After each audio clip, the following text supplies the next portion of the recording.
रामकृष्ण हरी मंडळी. तर मी आज शाळेतून आल्यावर म्हटलं की कानिफनाथांचं मंदिर पाहून घ्यावं. 8 दिवसापासून आमच्या कानिफनाथांच्या मंदिरचं काम चालू होतं. तर मग काम चालू असताना काल माणसं मग गेले आणि डिझाईन त्यांचं काम ते डिझाईनचं होतं. तर मग ते डिझाईन करून गेले.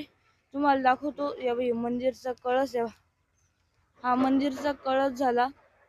हे बघा मंदिरची डिझाईन. तुम्हाला मंदिर पुढून मी दाखवतो. मी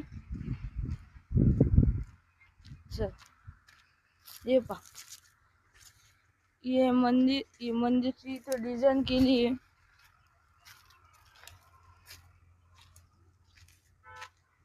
तर मग तुम्ही पाहू शकता. ते पहा इथं देवाची मूर्ती बशी. इथं मध्ये येऊन दाखवतो. हे पहा इथे देवाची मूर्ती.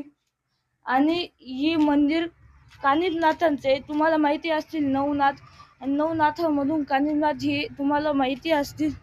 तर मग मी तुम्हाला हेच मंदिर दाखवायला आलो होतो. तर मग हे मंदिर कसं आहे तुम्ही सांगा. आणि जर का तुम्हाला माझे व्हिडिओ आवडत असतील तर तुम्ही मला सबस्क्राईब करा, जेणेकरून मी जो बी व्हिडिओ टाकेल तो पहिले तुमच्यापर्यंत पोहोचेल. तर तोवर रामकृष्ण हरी.